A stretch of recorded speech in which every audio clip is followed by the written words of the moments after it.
Marvel has a big problem with how powerful its heroes are, and no character shows this weakness better than the Hulk.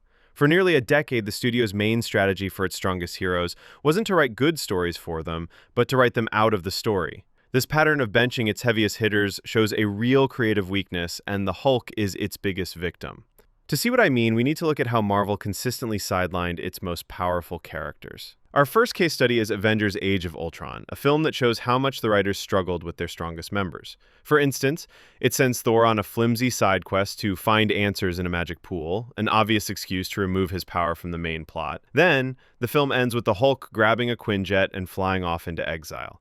In reality, this wasn't a character choice, it was a strategic move to clear the board for Captain America's Civil War. That movie's conflict only works if the sides are mostly even. Had Thor and the Hulk shown up to that airport battle, it would have been over in seconds. To be fair, Marvel's solution for this was brilliant: Thor Ragnarok. By stranding the Hulk on a planet of gladiators, they created a bubble where his huge power wasn't a problem for the story, but the main event. The Thor vs. Hulk fight is a highlight of the whole saga because it lets both characters go all out. But this successful side trip only proves the main point. To make its most powerful characters work, Marvel had to pull them out of the main story. It was a fantastic movie, but it was also a storytelling quarantine. The problem pops right back up the moment the Hulk returns to the main plot in Avengers Infinity War. After getting easily beaten by Thanos at the start, he refuses to come out for the rest of the movie. The reason we're given is that he's scared. This doesn't just feel weak, it goes completely against who the character is. The Hulk is literally rage in physical form. The idea that he'd be too afraid to fight is the complete opposite of what he's all about. The real reason, once again, was for the story. The writers needed Bruce Banner in the Hulkbuster armor to keep the tension high during the Battle of Wakanda. But it didn't have to be this way.